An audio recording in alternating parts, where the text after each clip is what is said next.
दोस्तों नमस्कार।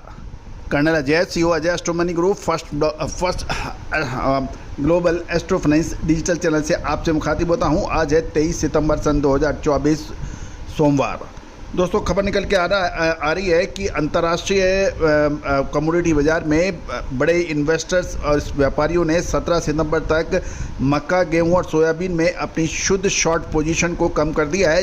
इससे बाज़ार में सतर्कता का माहौल बन गया है। जानिए रिपोर्ट विस्तार से। दोस्तों अजय एस्ट्रो मनी ग्रुप देश का पहला चैनल है जो 42 कमोडिटीज मक्का, गेहूं और सोयाबीन में हमने आपको लगातार तेजी के अपडेट दिए थे जो लगातार सत्य साबित हुए हैं। अंतर्राष्ट्रीय व भारतीय बाजारों में गेहूं और मक्का के दाम तेज हो गए हैं, साथ साथ सोयाबीन के दाम भी तेज हो गए हैं। दोस्तों अब महत्वपूर्ण ये रहेगा कि अक्टूबर महीना सोयाबीन हो या फिर मक्का या गेहूं, इसके लिए महत्वपूर्ण अपडेट रहेगा और कुछ विशेष परिवर्तन होने की भी संभावनाओं से इनकार नहीं किया जा सकता। लेकिन मौजूदा समय में अंतर्राष्ट्रीय बाज़ारों में बड़े स्पेकुलेटर्स और बड़े व्यापारियों ने अपनी शुद्ध नेट पोजीशन शॉर्ट की यानी बिकवाली की पोजीशन काफ़ी हद तक कम कर दी है।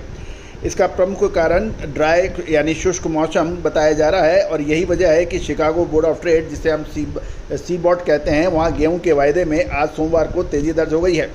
सीबॉट में सबसे एक्टिव गेहूं अनुबंध 0.8% चढ़कर $5.73 प्रति बुशल तक पहुंचने के समाचार मिल रहे हैं।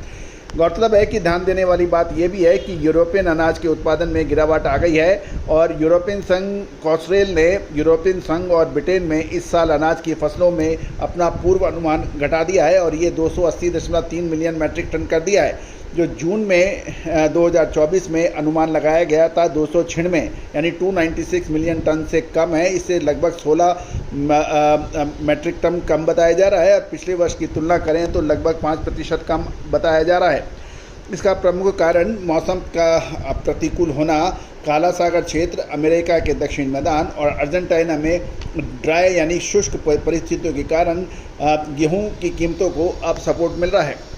गौरतलब ये भी है कि बड़े स्पेकुलेटर अंतर्राष्ट्रीय बाज़ारों में मक्का, गेहूं और सोयाबीन में अपनी पोजीशन एडजस्ट कर रहे हैं और कमोडिटी फ्यूचर ट्रेडिंग के कमीशन के डेटा से ये भी पता चल रहा है कि बड़े व्यापारियों ने 17 सितंबर तक मक्का, गेहूं और सोयाबीन में 3 कमोडिटीज़ में अपने नेट शॉर्ट पोजीशन को कम किया है, जो कि बाज़ार में सतर्क दृष्टिकोण को दिखा रहा है।